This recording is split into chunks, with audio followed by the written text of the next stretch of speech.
Lashes on. I got one. Whole sports all plays. Whole sports all plays.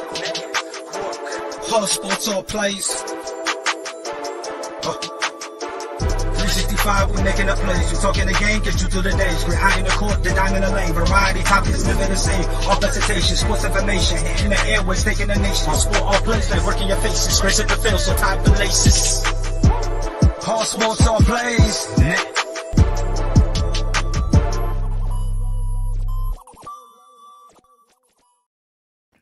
Hello, ladies and gentlemen and ladies. We are back again for another episode of the Sports Senseis. I am your girl Sensei, of course, and today we have a very special guest. I'm so excited our good sis is finally able to join us on the show. Ladies and gentlemen, welcome Carolina Teague to the show. Yay! What's up? Thanks for having me on, ladies.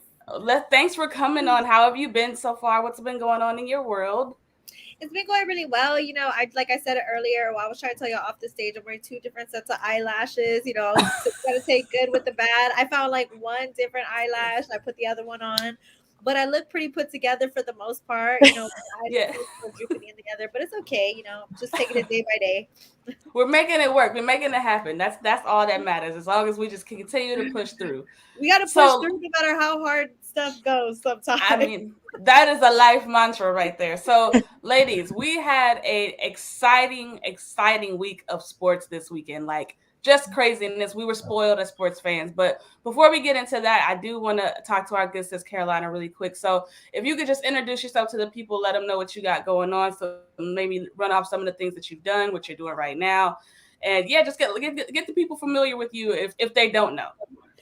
So I am a Spurs Insider for San Antonio Sports Star. Every day before a Spurs game, which tomorrow there's a game at 8:30 in the morning, I join R&R in the morning on 1250 ESPN San Antonio and 94.5 FM. And I just talk Spurs with them, have a good time with them. We just chop it up and just talk to each other, have a great time. And I also do little drop-ins on the other shows from time to time. And then also I am a writer for poundingtherock.com. I write Spurs stuff, sportsastoldbyagirl.com as well. And I am a ring announcer for River City Wrestling. And their next event is February 6th in San Antonio. And tickets are available on www.rivercitywrestling.net. Dope. So basically, guys, she's booked and busy. That's pretty much what we can gather here. So congratulations to you, Carolina, definitely for all of the things that you have going on now. Really quick before we dive into our sports topic, we want to have a little fun here. So since you're from Chicago, right? But you live in San Antonio, so we'll split it up a little bit. So give me your top 3 Chicago sports history moments, and then give me your top 2 San Antonio sports history moments. Okay, my personal top 3 sports moments for Chicago, they're going to be all Bulls related because I was obsessed with the Bulls in the 90s. So it's going to be, when Tony Kukoc shot the game winner in Game 5 in the series against the Utah Jazz. Then it's going to be the second part where Steve Kerr shot the game winner in Game 6 in 1998 in the series against the Utah Jazz as well. And then my third one is when Michael Jordan shot the final buzzer beater for the final championship in 1998 against the Utah Jazz as well. So those are my top 3 in Chicago. And then my top 2, actually, you know what? I also like the parade celebrations in Grant Park as well. Those are really crazy. Oh yeah, legendary. Yeah, legendary. I don't know if those count. Yeah, those are legendary. So those are great moments too. And then I got 5. The Cubs too, when the Cubs won. I thought that was big for Chicago too. Yeah, absolutely.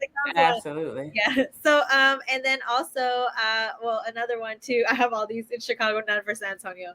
But I'm just kidding. No, I'm just kidding.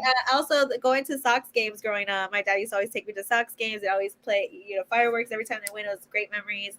And then for San Antonio, I would say the top 2 that I've personally had was meeting Becky Hammond. That was one of my personal top 2. I was shooketh when I met her. Oh my God, I can't believe I'm meeting Becky Hammond. That was the first time I ever had a mouth drop moment. And then the second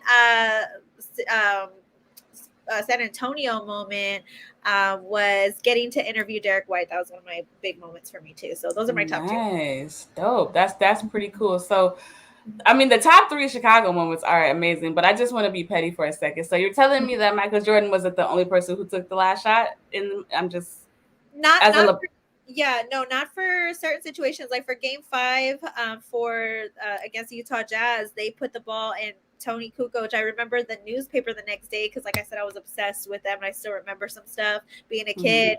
The newspaper was like "Hot Hands Tony," like, and then Tony was on fire, and then sometimes they gave the game winner to Michael Jordan, and they would kind of skewer him for not giving the ball to Tony Kukoc when he was hot. So it was always like kind of differentiate who would be the hot-handed person that day. And then Steve Kerr also shot game winners as well. So they kind of, as a collective, it wasn't always just Michael, it was whoever was hot at the moment. Yeah, I'm just a LeBron fan. I was being petty. But anyway, well, without further ado, let's go ahead and just jump into these topics here. Because like I said, we've had a crazy weekend in sports. Like the NFL was on fire this weekend. And we have to start with the hottest game, probably one of the greatest football games I've ever seen. Jay Nicole, this is just for you. I'm starting this show with this topic just for you. So the Chiefs and the Bills. What a game. Both quarterbacks over 300 yards, no turnovers, no interceptions. Both threw for 3 touchdowns. I mean, it literally came down to a coin flip. Like whoever got the coin flip in overtime was pretty much going to win that game. So Jay, I'll start with you. How bad was your heart pounding during this game? Like, what were the nerves like? Were you under duress? What was the feeling like for you as a Kansas City Chiefs fan? Oh my gosh. So first, let me say, hey, I'm repping Chi-Town because me and CT, right? And she's a diehard Bears fan, so this for you. If you wonder why I don't got my Chiefs on, worked last week. But the anxiety and anguish and everything that was going through. First of all, let me point this out in the beginning. And the commentators always do this, okay? Oh, Buckner, he's the best kicker right behind Justin Tucker. Woo, woo, woo, da, da, da, da. He's ace. He's good. He's good. And then what happens? He goes and he misses, right? They told it. They stuff. They hyped him up. And then what? And then he also missed the extra point. So that was like, oh, we ain't start like, he's supposed to be automatic. And then y'all do. Okay. But I'm going to go past the game, right? So when we score, when the Chiefs score, when we score, but we leave Josh Allen with a minute left, I was like, that's too much time. That's right. Too much time. They gave him. We still got a minute left. There's too much time. The man is playing lights out. And I feel some type of way about Josh Allen because I think he's never ready for the moment. But he clearly stepped up and showed out, and I knew he was. And I said, he coming for us. You left him with a minute. Don't leave that man with a minute. I was like, okay, here we go. What'd he do? Boom, down the field. Here we go. But guess what? Don't leave Patrick Mahomes with 13 seconds. Don't do it. You better put no time on the clock, okay? Because what did he do? Bam. All right, Buckner, make this bet. We go. We win that coin toss. My heart is like, I'm like, okay, we're gonna go. And what better way? So I don't know if I said this before. So Patrick Mahomes is my husband and Travis Kelce is my white chocolate. But what better way to end it than throwing my husband to my white chocolate for the touchdown, for the win? Now, what I want to say about this, because there's kind of up in arms about how the overtime rules go, right? And I personally think, let's say this is it. Let's say, hey, you go to OT. You guys have 8 minutes. We're gonna cut the 15 minutes in half. You have 7 minutes. Whoever has the highest score at the end of that wins. I think everybody should get a shot. I felt that one. I'm like, every other at basketball, you got 5 minutes. Baseball, you get to go. You know what I'm saying? Like, I feel like let's whoever, give it a time limit, cut it in half. Hey, whoever has the highest score at the end of it. Because that goes back to when the Patriots and the Chiefs played a couple years ago, and it was a shootout, right? But Patrick never got the ball back, so we won't know. It was like, you know what I'm saying? But all I know is that we're the best team in the AFC, and we coming for it, okay? So stop all that risk. Josh Allen, the Bills, you guys are a great team. We'll see you next year. I will say that my defense did not hold up the way I wanted to, but they got stops when it mattered. And so as long as they can do that next week against the Bengals, it's us all day, baby. We're going back to the Super Bowl, okay? So indeed. So I want to pose this question. Do you now, Carolina? I'll ask you first. Do you think that the Bills should have squabbled the kick? Do you agree with that decision to kick it and kind of just let your defense make a play, or do you just like I said, do you squabble the kick and make it difficult for Kansas City and not put the ball back in Patrick Mahomes' hand? Like, how would you, as a coach, how would you handle something like that? I think they made the mistake. They should have never put the ball back in Patrick Mahomes' hand. He had about 13 seconds, and he made it happen. And Patrick Mahomes is a real quarterback. This is probably, I mean, and I think looking at this particular matchup, when you're looking at the AFC, Josh Allen and Patrick Mahomes are probably going to have this great rivalry for years to come. And that's just kind of what I got from watching the game. They're two great, amazing quarterbacks. They played phenomenal during this game. And I think it came down to coaching at the end of the day for why the Bills weren't able to capitalize off of the awesome performance of Josh Allen. The defense failed, and so did the coaching staff. I think the ball should have never been in Patrick Mahomes' hand, because if he's going to get the ball, they pay him $500 million plus for a reason. I know he's had his issues throughout the season, on and off. He even said so himself. They were kind of judging him throughout the season because he wasn't the person that he's being criticized for not being the quarterback that he should have been. But in moments like these, during the playoffs, he showed his true professionalism. He showed his character. He showed what he's built off of. And to quote him exactly, he's the Grim Reaper during grim situations. So I think they should have avoided that situation altogether, not put the ball in Patrick Mahomes' hand to force them to go into overtime and essentially having them lose the game. So I break down this loss to the defense and to the coaching staff. I think Josh Allen did a phenomenal job, and it was probably the most spectacular game I've seen in a really long time. I love football, and this game, 25 points in the final 2 minutes, that's unheard of. And these two young quarterbacks, I think, are going to have a rivalry for years to come, and I'm excited to see it. Yeah, 3 different lead changes in the final minutes of the fourth quarter. That is some outstanding football that we saw from both teams. And Patrick Mahomes talked to Josh Allen right after this matchup took place, and he told him, hey, bro, we're going to be doing this for years to come, because there are 2 very young talents in the AFC. And obviously we know Patrick Mahomes is signed with the Chiefs for the next 10 years, so he's going to be there for the next decade. Josh Allen seems to be building that foundation with the Buffalo Bills, where he's going to be that future quarterback, that franchise quarterback that's going to be there for years to come. So these are 2 matchups that we're probably going to see with every season that's going to be progressing in the next decade. It's going to be a Josh Allen, Patrick Mahomes shootout. And I'm really disappointed that Sean McDermott called a bad play towards the end, but they had no answer for Tyreek Hill and Travis Kelce. This guy is so fast that they have trouble not only completing these tackles, but just keeping up with him. The way that he threw the peace sign at the end of the fourth quarter, that was how you know that the Chiefs came to take it all the way, and they meant business. And Tyreek Hill obviously was one of the key pieces for the Chiefs' success, and he will be there for a long time to come. So, great game. I even tweeted this right after during the fourth quarter. I said, I freaking love football because of these moments right here. This is what we wait all season for. Playoff season is here, and it's great to see the teams actually keeping up with all the noise. And man, we had some disappointing upsets this weekend. We'll talk a little bit later about that Green Bay game, but I got to ask you, Catalina, do you think Aaron Rodgers will be in a Green Bay Packers uniform next season? Good question. It doesn't seem like it, just based off of his comments. He said he's going to have to do a lot of research and see where he goes from here. But it sounds to me like there's no future between Aaron Rodgers and the Green Bay Packers. I mean, look at their history between them. The Green Bay Packers have not drafted anybody on the offensive line ever since he was drafted into the NFL to play for Green Bay, up until Jordan Love was drafted as his backup. So that just shows how the organization never put the offensive pieces around him to be a great quarterback. And I think he needed help on offense tremendously. He does have Devontae Adams. He does have strong personnel on the offense, but I believe when it comes to the offense and trying to make the special teams a better team, they haven't really capitalized off that. So I don't see Aaron Rodgers staying for much longer. So we'll see where he ends up. I don't know where he's going to end up. I don't have a prediction. I do think he's probably going to go to a team where they have a high potential of possibly going to get a Super Bowl championship. Yeah. But I'm not sure what team that is at the moment.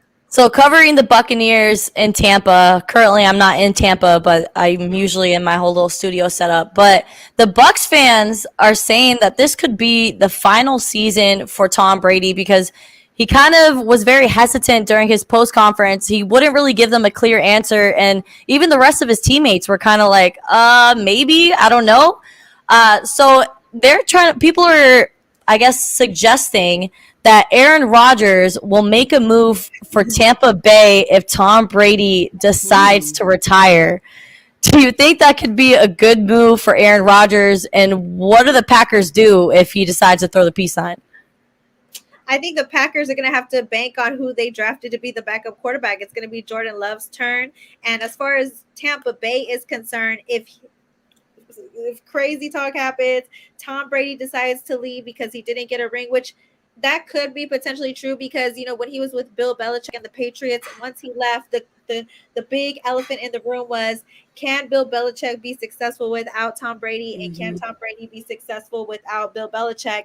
And Tom Brady proved that by getting his championship, that he can be successful without Bill Belichick. So I think he kind of proved himself to everybody in the media and everybody in the world that he could get a ring. So if he does bow out this year, it kind of wouldn't surprise me because I feel like he's already done what he set out to do. But I think when it comes to having Aaron Rodgers as his backup, I think it would be a good fit for him. I think they're both similar quarterbacks in a lot of ways. And I also think that another good thing about it is that the Buccaneers already have one of the top defenses in the NFL. The Buccaneers also have one of the best. I love their offensive line as well. So I think there is a potential for him to go over there, but they're going to have to come out of that pocket and come out of their bag to get him to go over there. So we'll see what happens. Yeah, I like the conversation. I think replacing the greatest of all time with one of the second greatest of all time would be a good money move for Jason Light and the Buccaneers organization, but it is a stretch. At 44 years old, Tom Brady has had one of his most outstanding seasons in his 22-year career. So just the thought of him retiring is very odd to me. Honestly, ladies, I'm 28 years old. I don't remember watching football when Tom Brady wasn't around. So this is going to be a hard pill for me to swallow. But obviously, after he won that Super Bowl with the Buccaneers in his first season, without OTAs, without no preseason, he went in there with a young crew that didn't have any playoff experience and was able to overcome as road warriors and win 3 games to make it to the Super Bowl and then become the first team to ever win a Super Bowl in their backyard. But ladies, we might be able to see that happen again this year because guess where Super Bowl 56 is being played at? Anybody know? Los Angeles in SoFi Stadium. And guess what? The LA Rams are still in the fight to be in the Super Bowl. So we might see that time and time again, 2 years in a row. That's crazy to think about. So do you think the Rams? Because the Chiefs are gonna upset the Rams in the Super Bowl, so we're not gonna see it. Tom Brady, awesome, let's watch him for doing it, but the Chiefs gonna spoil. Okay, but to be the team, maybe not win it, maybe not go all the way, but to make it to a Super Bowl, and I mean, it's kind of almost a similar situation that Brady saw himself in when he came to Tampa, because Matthew Stafford stepped into a new offense. Matthew Stafford has all these new weapons. Matthew Stafford, different from Brady, he came from a team that wasn't relevant and kind of. So you kind of almost want to give it up to to Matthew Stafford if he does make it to the Super Bowl. So that would be a storytell ending for the Rams, but they do have to go past the San Francisco 49ers to even be able to have a chance to go up against the Chiefs or whoever ends up out of the AFC. Wouldn't it be crazy to think about, Jay, that if Cincinnati goes all the way with Joe Burrow? I think that's a pretty good stamp on him being the comeback player of the year, don't you think? You're trying to get Jay to act up in here, Ruthie Truth. You're trying to get Jay to act the fool in here. You already know. You're trying to get her to act up. Here's the thing. Trying to start something. I want to say one thing about, the whole Tom Brady and Green Bay and Aaron Rodgers coming over. Don't you guys think it would be kind of like hitting the jackpot twice? Because that's kind of how it's like hitting the jackpot twice. You already hit the jackpot with Tom Brady, and if you can pull that off, then there's something. That's a great organization. Then Jason Light deserves all the flowers. That would be immense pressure on Aaron Rodgers because you have to follow Tom Brady, and that now the Bucs have a culture of win or bust. So you can't. they're gonna swallow you alive if you pull what you pulled in Green Bay. Like, so that's immense. I don't know if Aaron Rodgers wants to walk through those doors, because that's quite the guy to follow. That's just like, coming in right after Michael Jordan and being a Chicago Bull, and like it's like, come on, man. Like, I can't win for losing in that situation. Like, so Catalina, since you're from Chicago, I gotta ask you real quick. Are you a huge Derrick Rose fan, or am I the only one over here? I love him, and I feel like he's judged too much for all his injuries, and he can't stay healthy. Like, it sucks because you're so good. If it was up to Derrick Rose and his own personal choice, I'm sure he would want to be healthy all the time. But unfortunately, the way his body is set up, he's not a healthy basketball player, and it's really sad to me because he's so talented. And when he was at the Bulls, he was very, very talented. And all that talent went down the drain because there was constant injuries going on. But I was very, very proud of him when he playing for the Knicks. Right now, he's still injured. I think the last game I checked when they played recently, he was still injured at the moment. So he's probably still injured right now. But I feel like even at the Knicks, he's had some incredible games. So for him having to bounce back from all of those injuries and still play for the Knicks and still have all these incredible games, I'm always going to be a fan of Derrick Rose. So I love him. Yeah, I'm not going to lie. I was a bandwagoner, and I bought a Derrick Rose jersey, #1, when he played for Chicago. Unfortunately, it doesn't fit anymore, so I gave it to one of my nephews. But yes, I was a huge Derrick Rose fan. When he signed with Adidas, all that, I was all about it. This was like, 2011? So yeah, we've been seeing about a decade of him and through his struggles, and he's been a little bit of a journeyman in the past couple seasons, but I'm hoping that he can make some magic happen with New York, because that's a franchise that's been dying to be relevant again. And they have been relevant. They've had games where there was a time in this season when they were #1 in the league. It was at the beginning, granted, right? But the injuries that Derrick Rose has, I feel like if he was a contender in some of these games, they would have wins on their board, because I feel like he's unstoppable when he's not injured. So that's what it is. I was like, he's stoppable until he's stoppable when the injuries. And from what I've heard, he doesn't follow the TB12 plan. He's a little bit of a partier. The rumor has it that, he doesn't physically take care of his body the way he should to be able to keep up with that athletic ability that he has. So that might be a downfall. But either way, he's still a great player. And when he was Chicago, wasn't he an MVP when he was with Chicago one year? Was it his rookie season or maybe his second season? It was a couple of years after that. He was like the youngest MVP, I think. Like, youngest MVP, I don't think it was his rookie season. Which he really early in his career, he was an MVP. Yeah. But that should have been bronze, but that's another conversation for another day. I think he deserved it. Give him his flowers, Sensei. I think he deserved it.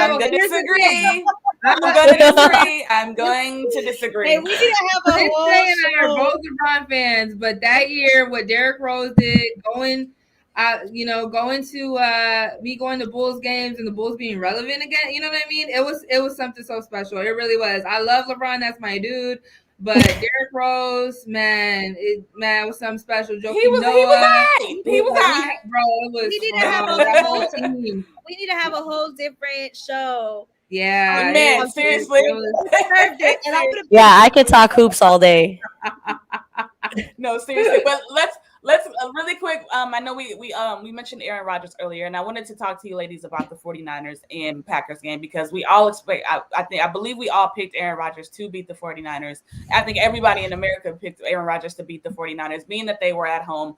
Did you pick different? Did you pick different? Oh, CT picked. Okay, we'll see. I'm never gonna go for the Packers. I should have known. I don't even. She was like, they could be playing Houston. I'm still not going for the Packers. Exactly. A true Bears fan will never root for the Packers. Never. Well, yeah, being a Chicago Bear fan, I'm pretty sure y'all hate, Aaron Rodgers and everything he stands for. I don't even know. I didn't even think about that. I don't even know why I said that. But when it comes to gambling, I'm gonna pick the Packers and stuff like that. But deep down, I don't ever want them to win. Understandable. So so I know we all watched the game. So what was your guys' takeaway from the game, for one, and how much blame do you give Aaron Rodgers for the Packers not winning? Is it all on him? Is it on special teams? what is the percentage that you would give the reasons as far as to why Green Bay did not win this game? And CT, I'll start with you. I don't know what percentage I would give Aaron Rodgers. But what I do think is that I think the 49ers played an incredible job. So I don't have a necessarily grade for him on how his performance was, because I think he can only do so much given the team that he's given. But I think the thing that stood out to me the most, because I was kind of stalled out during that game, I think it was kind of boring to me. I was in autopilot for a while. I was literally watching the game with my sister-in-law, and we were just commenting on how boring it was the whole time. Like, it was great. I guess it was boring when it comes to from an offensive perspective. It was very boring. Aaron Rodgers normally plays a much better job, but the 49ers defense is a huge threat. So I understand why they only held them to 10-10 throughout the entire game. And it was a slow-moving game, slow pace. 49ers defense is incredible when it comes to being able to stop Aaron Rodgers. And let me just say, being able to stop Aaron Rodgers is not an easy thing to do. So 49ers did an incredible job defensive-wise. But when I look at the end of the game, when it counted, I love the irony in the situation, because this I don't want to curse here, but this fool, Aaron Rodgers, said that he owned the Chicago Bears. I knew it was coming. Now, mind you, when he said that, he didn't say it to any Chicago Bears fan's face. He didn't say it to any Chicago Bears player, because he knows what would have happened if he decided to do that. It wouldn't have went well for him. So that's why he had to tuck his little comments in and say it on the side with his little friends over there. Talk your talk, CT. Yeah, that's why he didn't do it with the Chicago Bears area. And Chicago Bears as a media as a whole, we've had to deal with those comments throughout the entire season. Now, granted, we know that we're garbage and we know that we're not a great team. However, we had to deal with those comments throughout the whole entire time. And I just find it ironic, and I just find karma on my side, because it just so happens that Robbie Gould, my man, former Chicago Bears kicker, one of the most accurate kickers in the NFL, just so happened to be that guy who put the nail in the coffin, because their special teams is better than the Green Bay Packers garbage special teams. So that's how I feel about that. Yo, same thing happened to the Bucks.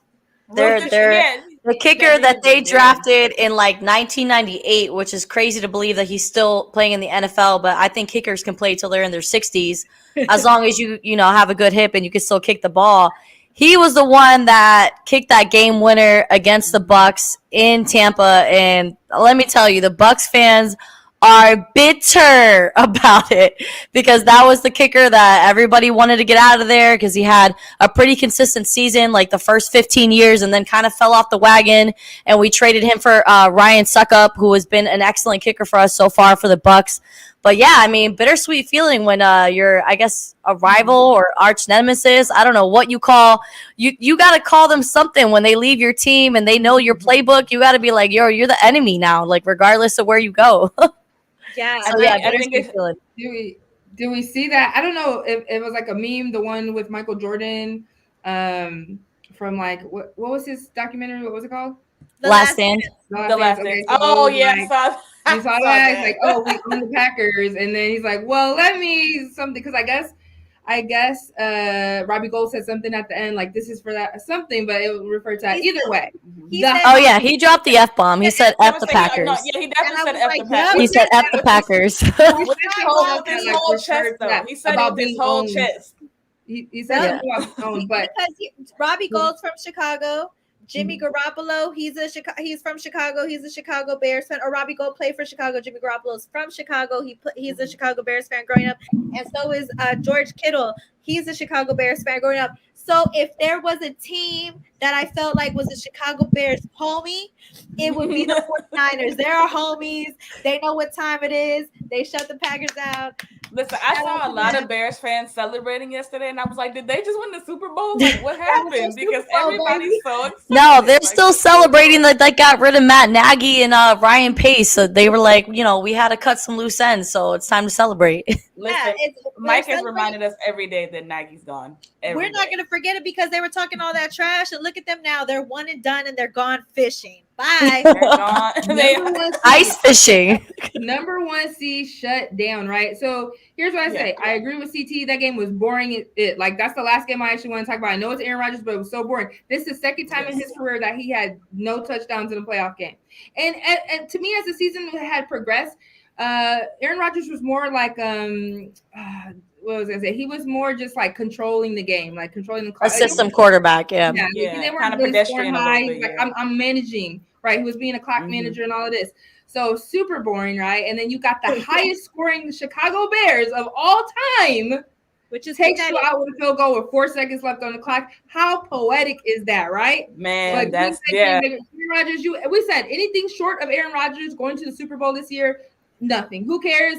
Hey, number 1 seed, that means nothing, bro. Bro, if you don't leave the Packers, he's stupid. Like, you need to go. This not the team. You ain't been to a Super Bowl 11 years, bro. You're not doing it. The bad man, Aaron Rodgers, you ain't showing me nothing. And if you want to put a percentage on it, I'm gonna give him at least 50% of the limb. You better run it in for a touchdown. Y'all in the cold tundra, it's snowing all that. You better use your legs. You better find a way. If your people throwing it, they dropping balls and stuff. You better run in there for a touchdown. You couldn't score 1 rushing touchdown, not 1. Yeah.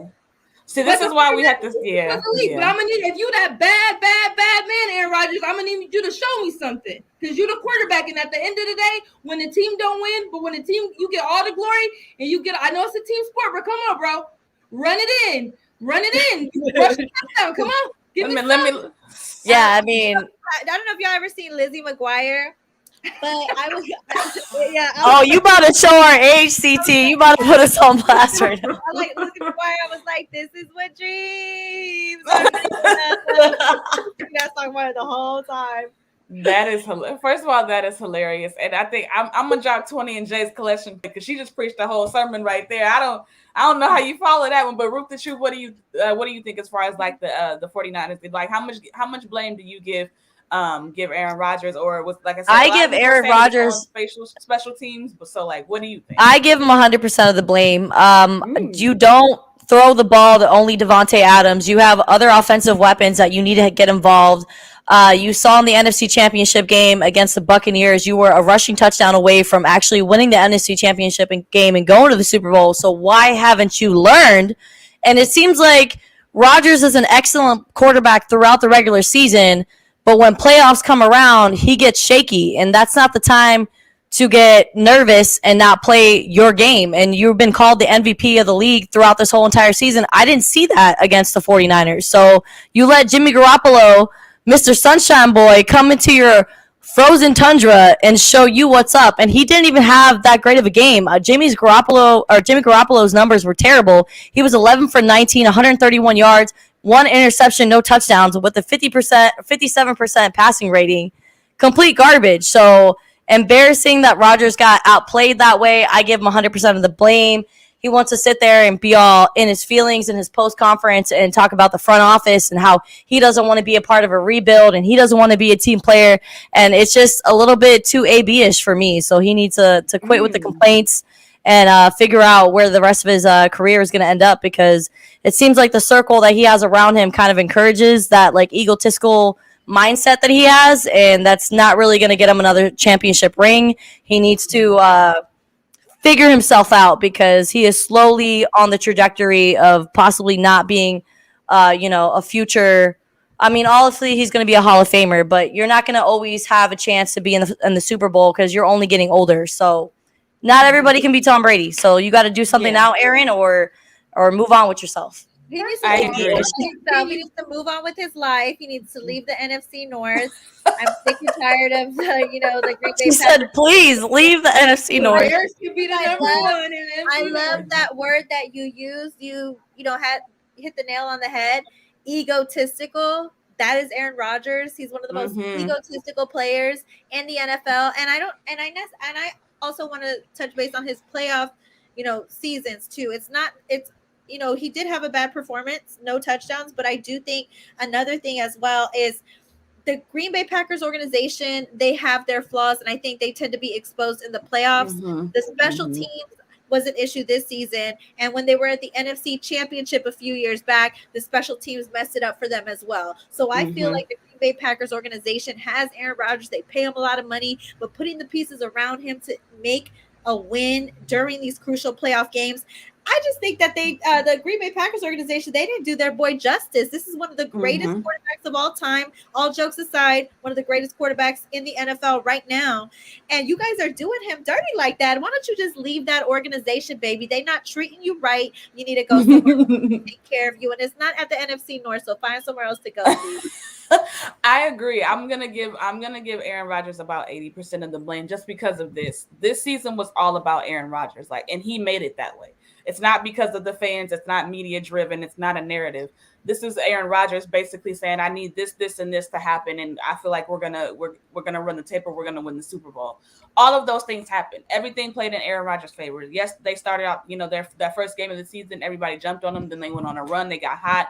Everybody was healthy. They had home field advantage. They had a bye week in the playoffs. They were in the frozen tundra. Like, everything that could go right for the Packers could go. Like, they had it in their hands. And yet again, it's another Aaron Rodgers flame out. And like I said, you have all of these stories, all of these distractions, all of these things, like all of these demands, and yet you fall short. You can't do that's the game you can't lose. Like, you can't lose that game. You can't let Jimmy G walk out of Lambeau Field with the win. I don't care how ugly it is. I don't care the score. I don't care about defenses. I don't care about any of that. Any player that we place in the same category or the same breath as Tom Brady, I expect Patrick Mahomes results. I expect Josh Allen results. I expect, Joe Burrow. I expect that. Like, those guys stepped up to the plate again. I mean, in similar situations, playing against tough defenses. And still, they still found ways to win. And I just don't feel like Aaron Rodgers always finds ways to win. He finds ways to lose because he knows he's a media darling and people aren't going to put the most blame on him. They're going to say, oh, well, it was special teams. Oh, it was defense. Oh, it was the coach. Oh, it was the offense coordinator. No, it was Aaron Rodgers. That bad man was bad. Like, there was no bad man. He was just bad. Like, that's just what it was. So he definitely has to stake. To me, he's 80% of the blame. Now, I won't say that special teams doesn't play a part in that, because they definitely did. They definitely made crucial mistakes. And like CT said, this is not the first time that has happened with Aaron Rodgers. And I mean, he hasn't always had the greatest defense either.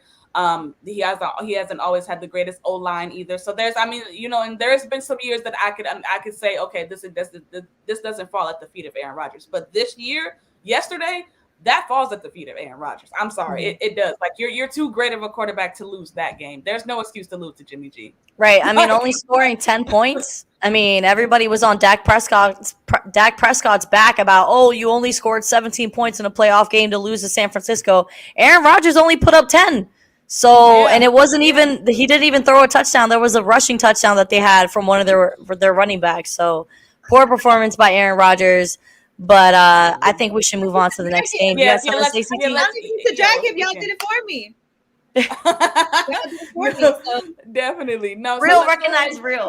Yeah, we had your back, CT. We got your back. So going on to the next game here, we got Bucks and Rams. Now, this game was crazy because, first of all, I bet on this game. I bet on the Rams. So I almost had a stroke when Tom Brady started to come back. I just want everybody to know I damn near passed out. This game was crazy because the Rams started off hot. They were on fire. And then as soon as it got to 27-3, I remember I typed in the group message. I said, I don't know why, but I'm nervous right now because it felt like the Atlanta Falcons all over again. Because I'm like, everything's going right for the Rams. They're firing on all cylinders. And Tom Brady was over on the sideline pissed. I'm a Colts fan. I've seen enough of Tom Brady to know it. Anytime he's sitting on the sideline where he's not saying nothing and that little line in his chin forms a little bit, it's not good. It's not good. When he comes back out, it's not going to be good. So I'll start with you, Ruth the Truth. What did you think about yesterday's game? And also, what did you think about Matthew Stafford at the end of the game making such a big play against Tom Brady, which normally that usually happens the opposite way. Tom Brady is usually the one that makes that play. Right. What do you think about that? I think that the Buccaneers know that they can't play 3 really bad quarters and think that they're going to win in the playoffs. That's not how it's done. You can make those mistakes in the regular season, but you got to clean things up in the postseason. It's second round. People are going for an NFC championship game. You can't decide to show up at the fourth quarter, and I think Brady took a lot of the blame for that. And I think one of the most crazy things about that game that he got his first, what is it called? He got a flag. What is it called when he's like, yes, the unsportsmanlike conduct. That was his first unsportsmanlike conduct flag in his 22 years in the NFL. That was almost unbelievable. But I kind of feel like he had a little bit of an argument to stand against the ref when he was like, I obviously was, roughing the passer. I have a bloody lip. Can you guys do something about this? But I mean, very uncharacteristic for Tom Brady, but you could just see the frustration boiling over, and it kind of went to the rest of the team. So I'm glad they kind of recollected themselves at halftime. They got really lucky when Cam Akers turned over the ball in the red zone. I mean, it would have been a 27-3 going into halftime, and that's a place you never want to be in. And Tom Brady obviously has experience being down that far at the half, but that's not a formula to want to win in the postseason. So overall, we were hurt on many aspects. Our right tackle, Tristan Wirfs, was not there. He was a game-time decision, and that was crucial to have him there because he's one of the best protectors of Tom Brady throughout the 2 seasons that he's been a Buccaneer since he's been drafted.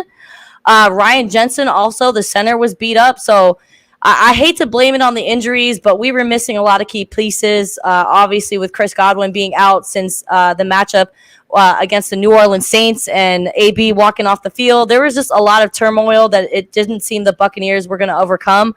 Brashard Perriman, which was the wide receiver who made that overtime touchdown pass during the Buffalo Bills game, he was missing as well. Cyril Grayson, who won in a last-minute touchdown for the Bucs earlier this season, he wasn't available either. So he leaned a lot on Mike Evans and Leonard Fournette, who was the returning running back, who had a little bit of a good game for a player that's been dealing with a lingering injury. But overall, disappointing performance. But now let's talk about this free agency with the Bucs right now, because they got 22 players right now up for free agency. And Jason Light, I really don't want to be in your shoes right now, because I wouldn't want to have to come down to the decision where you're going to have to cut some of your starters and have to see them walk. So that's going to be really tough.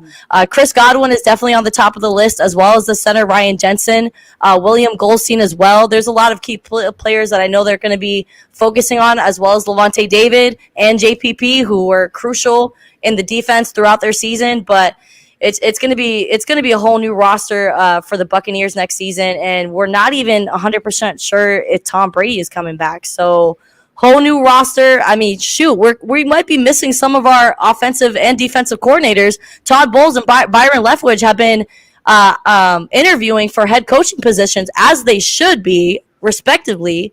So it's going to look like a whole new organization for the Bucs next season. So it's going to be something to watch in the offseason for sure. But yeah, a really disappointing win, 27-30. It kind of seemed like the Tom Brady-esque era kind of fired back at him, because everybody always says it. You don't want to give Brady the ball with any time left on the clock, and that kind of backfired with them. I'm happy for Matthew Stafford.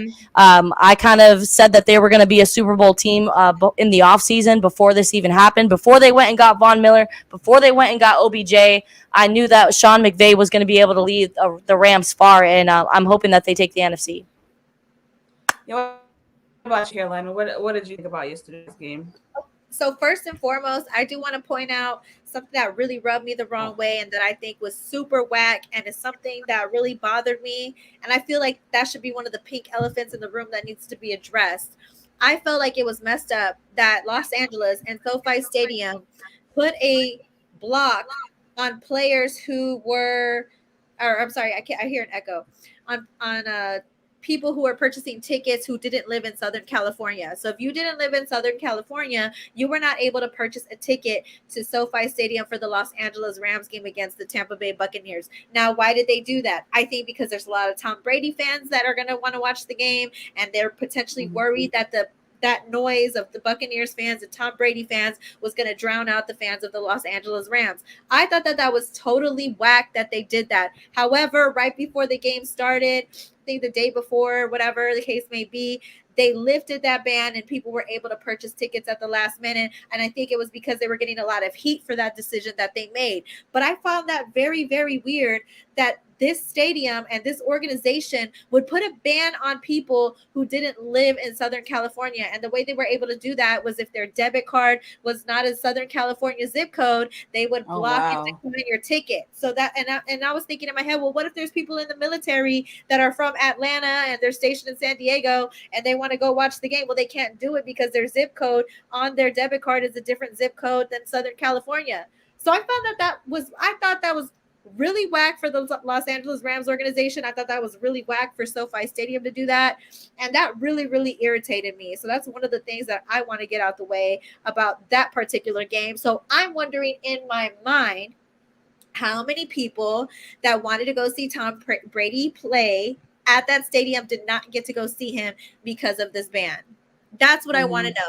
Because I feel like if maybe it wouldn't have changed the dynamics of the game because of all the injuries. Like Ruth said, there was a lot of injuries. And of course, the Los Angeles Rams were in home field and they have home field advantage.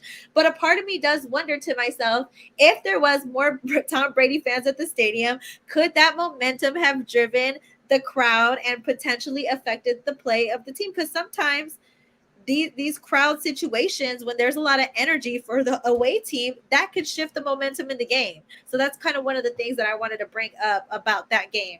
Secondly, I agree with everything Ruth said about the Bucs. You nailed everything on the head. There was a lot of injuries on the offensive line. There was a lot of injury, or they didn't really perform well. And then Tom Brady had that uncharacteristic flag that was called as well because of the bloody lip on Sue. It was just an insane game. And then, of course, I had a feeling as well when they hit 27-3. I was like, well, they're slowly and surely putting the nail in the coffin. I had tweeted that out because you can never say a game is over. But when you're 27-3, it doesn't matter if you're Tom Brady or not, especially if you're dealing with injuries on your offensive line. You might not be able to come back from that. So I think they kind of failed in the first half of the game by not capitalizing and not making touchdowns early in the game and not capitalizing on their drives in the first half. But I think that they did a great effort to come back in the second half, and unfortunately they fell short. And I think the Los Angeles Rams played a great job. As far as the defense is concerned with the Los Angeles Rams, I think they're a great defense. I don't think they're the best defense in the NFL. The best defense in the NFL lost actually to the Kansas City Chiefs yesterday. So as far as defense is concerned, I don't think they're the best defense in the NFL, but I do think that they will get the job done if need be. I think Aaron Donald is a beast. I like Leonard Floyd. I like the entire defensive and I would kill for a defense like that. So kudos to Rams for making it through, but I do think that it was absolutely whack that they did not let people in SoFi Stadium and then they lifted the ban. So that's where I'm at. Yeah. So Jay, I wanted to ask you really quick. Now, Matthew Stafford, in the second half, he wasn't as hot as obviously he was in the first half, but he did make that critical throw to Cooper Kupp, and Cooper Kupp didn't have his best game either. How career defining was that throw from Matthew Stafford to Cooper Kupp? In your opinion? that was career defining. Like, you know how I felt about Matthew Stafford, right? On the lines, I was like, who is he? He's irrelevant. He needs to retire. Like, you hadn't won one playoff game, and now you live in that LA life, and you brought it because we're like, oh, it's going to overtime. Like, we ain't even thinking about it. We ain't even tripping. We throw that bomb to Cooper Kupp. We're like, what is happening right now? Is this Matthew Stafford? Like, I'm hyped for him. Like, go ahead, bro. Yeah. Overtime. That was bad. We're going to overtime. You didn't even think. Now you sitting here like, don't give Matthew Stafford no seconds on the clock because that's what he gonna do. Don't give him no time. Like, that's up, dude. Every field goal. I mean, all the field goals in all three games. Clearly, minus the Chiefs game, 4 seconds left on the clock. That and all they show on the screen, it was like 4 seconds when they kicked up. Don't give Matthew Stafford. Don't give him no time on the clock. We ain't going to overtime. We about to go win this. So big ups to him because I thought he was washed. Yeah, no, I think Stafford knew that they had to kick a field goal because there was no way that if it would have went to the Bucs' favor on that coin flip for overtime, if Brady would have got the ball first, it would have been a game over. So I think Stafford knew the urgency of how important it was for them to get in field goal range and kick a field goal. And I mean that speaks to Matthew Stafford and how he trusts his special teams. And I mean, hats off to Cooper Kupp. I think Todd Bowles, the defensive coordinator, did his best to shut down Cooper Kupp. But I mean, 183 yards with 11 receptions, like the man is incredible. I mean, triple crown king on stats for wide receivers, most yards, most touchdowns, most yards after the catch. Like it's insane how good this kid is. So I give Rams the props for sure. Definitely, I was over the moon that Matthew Stafford made that throw because, like I said, usually that's Tom Brady on the other side. Like Tom Brady does that to people. You know what I'm saying? And it's very rare that Tom Brady has it done to him. And so for Matthew Stafford in that critical of a moment with the stakes as high as they were to make that throw and then, you know what I'm saying, get it down there to where they could spike it and get the field goal, that was very, very impressive because you got to understand too, like this is Matthew Stafford's first time being in a big game like this. To where it's like Super Bowl, like, you know what I'm saying? Like it's another step towards the Super Bowl. Like he's been with the Detroit Lions, obviously for years upon years and no real success, no playoff success, none of that. So to go and play against the GOAT and pretty much beat him at his own game. Cause like I said, that's literally a Tom Brady signature play. Like, okay, I got this much time left on the clock. Let me get it down the field. Let me get the field goal. Game over. Like that's literally a traditional Tom Brady play. So for the fact that Matthew Stafford made that happen for his team, I was very impressed by that. So yeah, definitely salute to him. But go ahead, CT.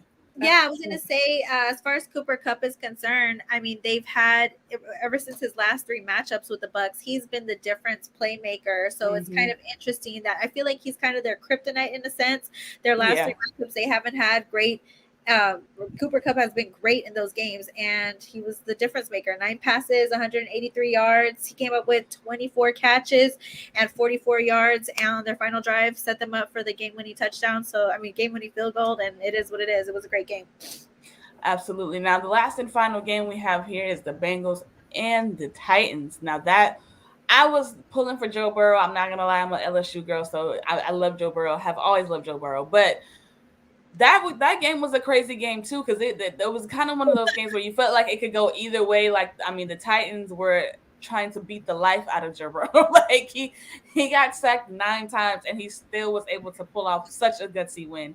So Jay, Nicole, what do you think about Joe Burrow now and going into next week, going against your Chiefs? They're going against your Chiefs. How do they compare to Patrick Mahomes and the Chiefs? Yeah. How do they compare? Like, are you nervous a little bit? Like, what's the feeling? I'm not nervous at all because what I have seen. Okay, so the game, week 17, right? We're Kansas City is in Cincy, and it was a close game, right? We lose 34-31. Chase was amazing, right? Burrows to Chase and all that offense, right? But in these last 2 games, I'm seeing like the offense not be as explosive. Still good, right? They won 19-16 or whatever. I still feel like as long as Patty can put up them points, we can outscore them by the points. Like with our points, whether our defense is, if we can just Patty keeps scoring, our offense is enough to shut them down. I love Joe Burrow. I was so happy to see them win because everybody was talking about King Henry's back and this and that and number 1. And they were trying to get my dudes on my show a couple weeks ago. They were like, "Oh, Chiefs ain't number 1 seed. Wait till King Henry come back. The Titans this and that. You the number 1 seed and you gone, okay? So I don't want to hear you let Joe Burrow come in your house, okay, and get you a win." And I'm so happy for the Cincinnati Bengals organization. Joe Burrow, he might be my second crush. After my white chocolate, okay, I was like, I see you, Joe Burrow. Jimmy G, I'm like, But anyways, no, I'm proud of them. I'm so happy for the Bengals and what they did. I'm glad that they went into Tennessee's house and showed them what's up because people were, Titans this and that. They got King Henry. I'm so happy for them. But at the end of the day, next week, what we doing when we come in Arrowhead, okay? Like we was in Cincy when we lost, and we only lost by 3. But now you come into our house. And I'm sorry, Joe Burrow. This ain't your moment. This ain't your time. Be back. You will be back for sure. You will. I see you a young man. I love what they're doing. I love him. I love Chase. I'm so happy for them, but it ain't your time, baby. But it's coming. It's coming, but it ain't now. Chiefs still the number 1 team in the AFC, baby. Let's go. But good job, Joe Burrow. Good job. So, CT, what do you think? I mean, like I said, this was a really gutsy win, in my opinion, for the Cincinnati Bengals and for Joe Burrow, being so young, being that this is his first playoff. What do you think about his performance? Kind of just standing. I mean, he took a beating. Like, he literally took a beating. So I was like, is he gonna get up? Like, is he gonna make it? Like, is he gonna be? But I mean, is that even a surprise? Like, the O-line has been a huge issue for a while. So I think Joe Burrow has just learned to absorb the impact, I guess you could say. Listen, if I was Joe Burrow, I would want a piece of every O-line check. Like, since y'all can't protect me, I'm fending for my life back here. They might as well just stood out the way. They might as well have just been like this. Go ahead, get him. Because that's exactly what happened. If I was Joe Burrow, I would get him. Yeah, if I was Joe Burrow, I would put in my contract, if I get sacked X amount of times, I'm getting a bonus. Because this is crazy how y'all are letting me get baked up like this. Every time I watch a Bengals game, I feel like I'm watching somebody get slaughtered on the field every single time. They put so much pressure on him. And this game is no different. He got sacked 9 times, and they still ended up winning the game. I think Tannehill's going to Tannehill, and the Titans going to Titan. I was really sad for them. You know, it was a great game. I'm really happy for the Bengals. As much as I'm clowning on the Bengals, I really love Joe Burrow, like you do too. I liked him when he was at LSU, and I like him now. He's one of my favorite quarterbacks, to be honest with you. But their offensive line got dog walked by the Titans. It was pretty bad. And when you look at the game and you look at the Tennessee defensive side of the ball, they also got a lot of pressure on them as well too, because minus that one huge Derrick Henry run, that unit was pretty great at putting plenty of pressure on the quarterback as well. So I mean, it was great. The turnovers, I think, were really costly in the game. I think that pick that Logan Wilson had that he tipped the pass was the one that really won the game. But I think that Joe Burrow played it really well. He had his issues with getting sacked, but he wasn't turning the ball over nearly as poorly as Ryan Tannehill was. So I think that was really crucial for them to win the game. Absolutely. What about you, Ruth? I thought it was an uneventful game, especially in the first half. I felt like both offenses were having a really tough time getting their scheme going.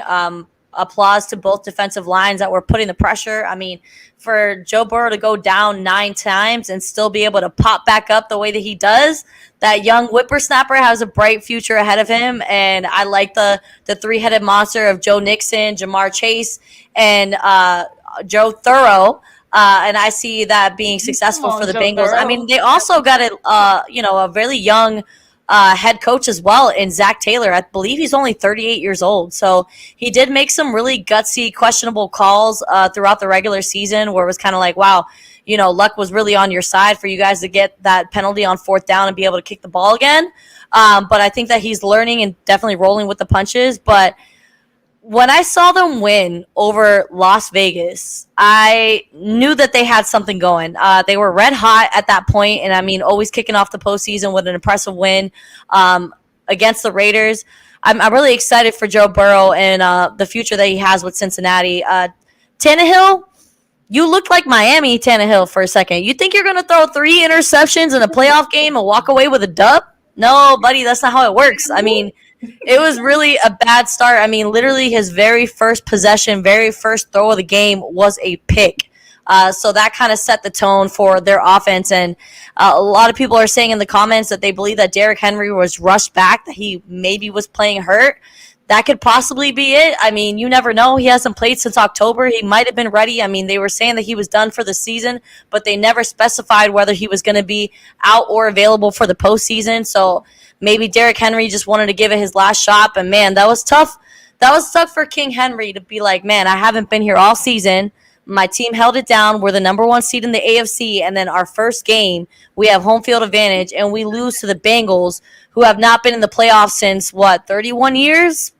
Yeah, pretty bad luck. Haven't won a playoff game in 31 years. Yeah, Tannehill though. Here's my thing. I said it. Ryan Tannehill is not a better quarterback than Joe Burrow. So no, he's not. You have to beat them. King Henry, right? hey, Julio Jones, AJ Brown, like that was who was gonna have to do. But really, King Henry, like put everything on him because Tannehill going toe to toe with Joe Burrow. I don't think so. And even with 9 sacks, you still come on, bro. Man. Yeah, so are the Titans a quarterback away from being a legit contender? Because that was kind of the conversation after the game, is that, you know, Tannehill's not the guy for the job to have, because they have, if you look at their offense, they have so many weapons, running back, receivers.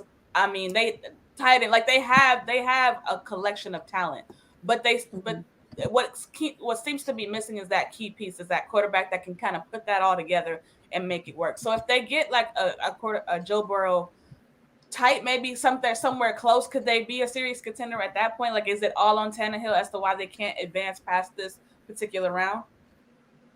I think Tannehill needs to elevate his game on a whole different level and not just be a system quarterback that relies on the run game. I think that's not going to win you a Super Bowl. But I will say this. I think he has another opportunity to at least prove himself. I'm not really sure when his contract ends with the Titans, but I think he deserves another shot. I mean, the Titans were the number 1 seed in the AFC and finished the regular season 12-5. So I'll give him another chance. Maybe when they're below 500 in the regular season, then we can start having that conversation. But I think Ryan Tannehill has definitely elevated his game since leaving Miami, and he's on the upward trajectory. Just a really bad look against Cincinnati for sure. I think with any team, when you look at the quarterback situation, I think having a great quarterback behind you is what's going to make you a good Super Bowl team or not. I think it always ends up boiling down to that in that situation. Like, for example, like Josh Allen and Patrick Mahomes, those were both great quarterbacks that you can't fault those. I don't fault Josh Allen at all for losing that game.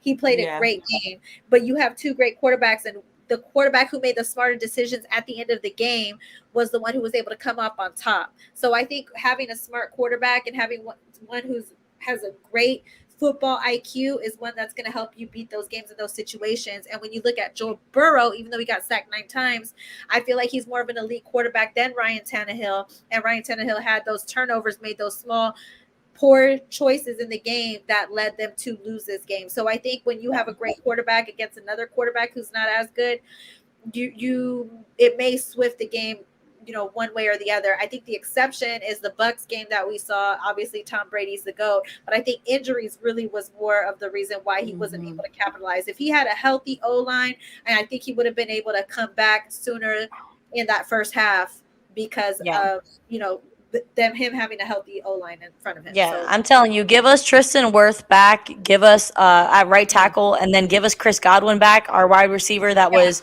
breaking records throughout the whole regular season. He was completely going off. Obviously, being on a franchise tag, he's going to want to play to his best abilities because he wants that long-term contract in Tampa. So give us those 2 weapons back, and we might have been looking at a whole different situation. But on the defensive side of the ball, we can't give any excuses. We had no answer for Cooper Kupp, 183 yards in Raymond James. Inexcusable. So back to the drawing board. That's all I got to say.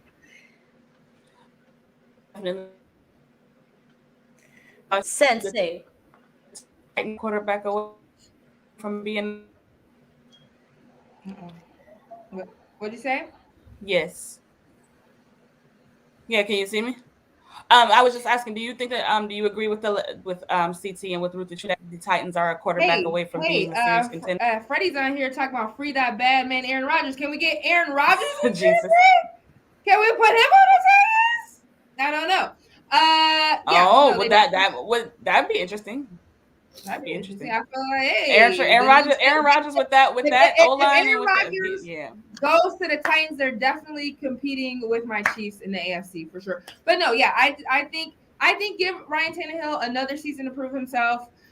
We saw him We talked about Miami Tannehill to Titans. He definitely has stepped up his game. But if they truly want to be Super Bowl contenders, that he's got to step up. Like it's just not enough. Like going into it already, I'm like, King Henry's gonna have to win this game for you because sorry, Tannehill, you are not better than Joe Burrows. You're just not. Yeah. So and at the end of the day, we saw what we saw, right? So take this other year, prove yourself. Let's see if you can get better because you have a squad. That's the thing. Like you have the squad, you the issue. And the quarterback can't be the issue. Like you the do. Like, you can't be the issue. You gotta be the solution. Come on. Yeah. That is a t-shirt. That's a t-shirt. Don't be the issue.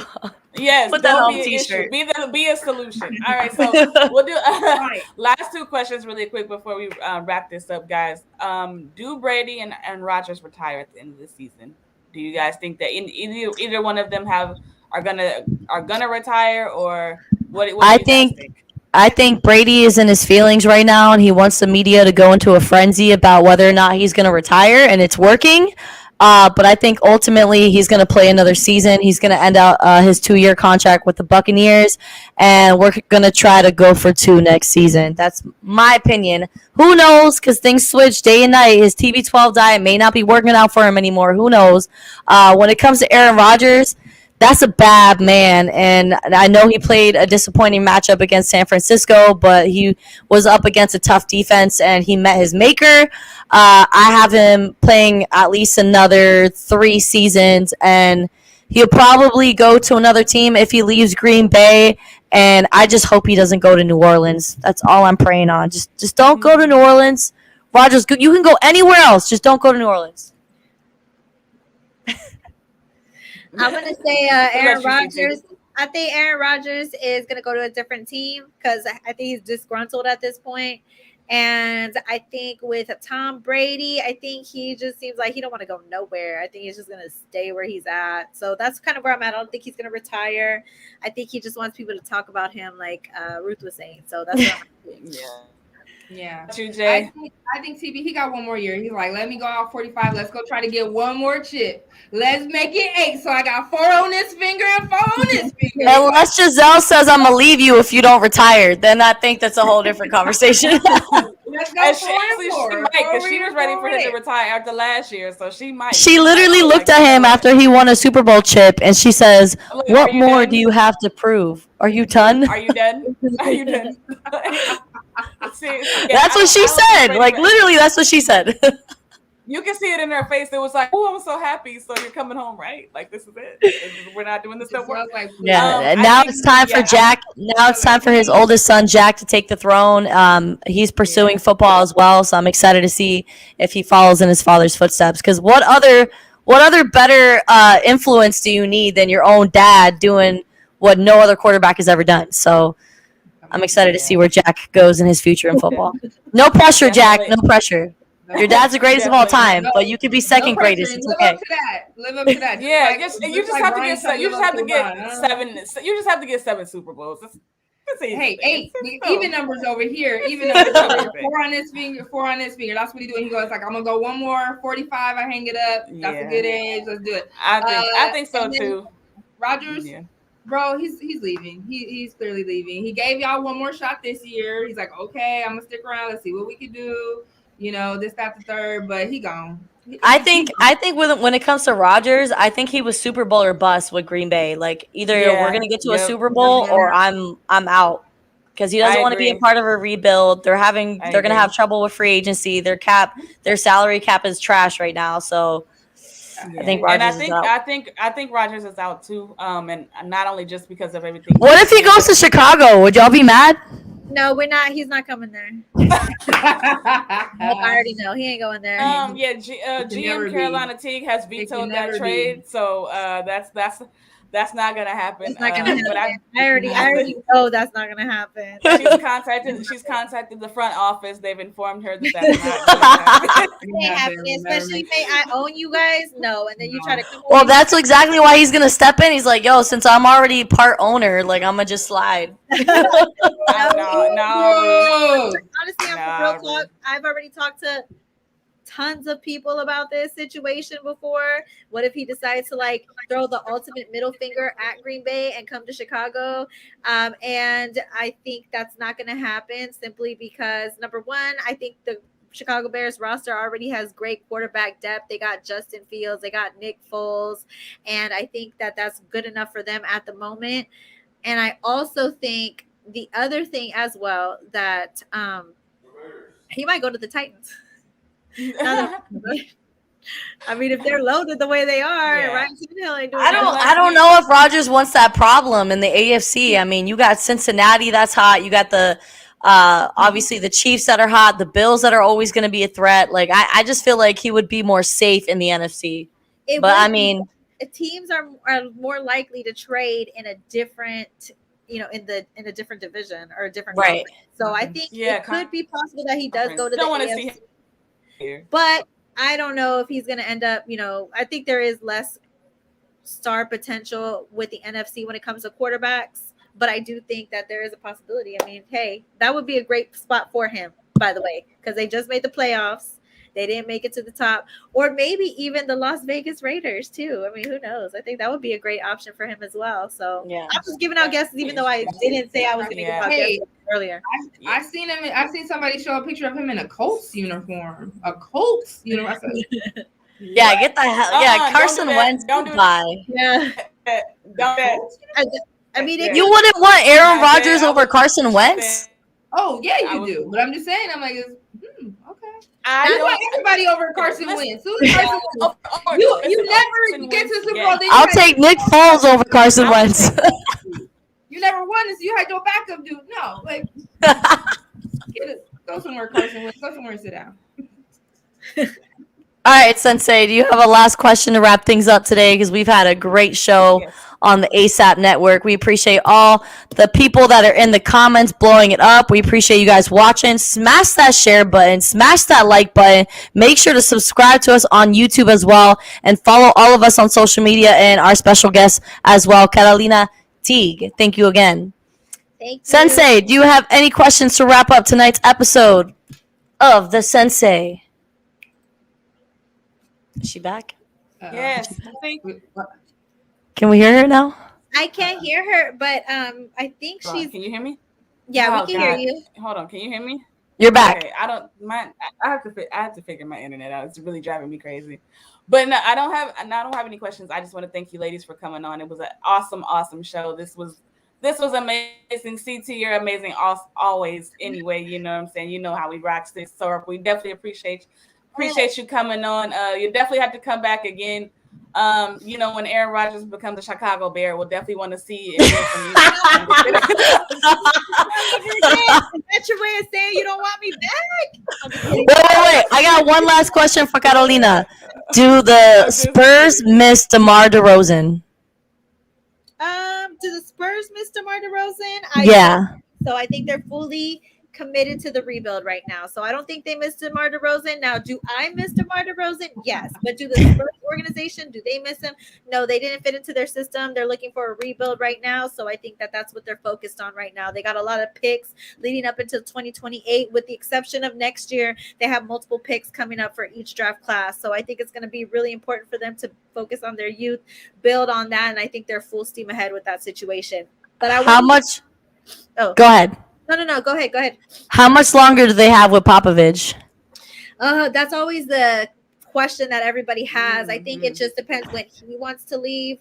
I said 2 years 2 years ago. I'm going to say 2 years now. It's just when Pop wants to leave. When I talked to Derrick White, I specifically asked Derrick White, do you think your next head coach should be Becky Hammond? And he said, it's whenever Coach Popovich wants to leave. And I said, well, when does he want to leave? He said, I don't know. So the players don't know when he's going to leave. But it does seem like he might leave in a few years. He fully enjoys the youth movement right now. I mean, he loved his run with the San Antonio Spurs, but he really, really loves this new rebuild that they're doing. It's like he has a new project on him, and I think it's really good for him as well, for his personal life and stuff like that. So I think that's where he's at right now. Awesome. Thanks for asking my hoop questions. Maybe now that the NFL season is coming to a wrap, we can start talking more hoops on the show. So we'll definitely be having you back again to discuss that. I gotta let Sensei talk about hoops with me. Jay, have a good show tonight. Thanks, Ruth. Nice meeting you. Sensei, my Southside sis, you already know what time it is. Thank you, everybody who watched the show today. I love you guys. Thanks for everybody who commented. You can follow me at Carolina Teague _. I'll see you guys later. Thanks. See y'all later. Love. Peace out, y'all. That's a wrap. Oh, look, I get my own. What's up, guys? So, I'm out of here. Dinner time.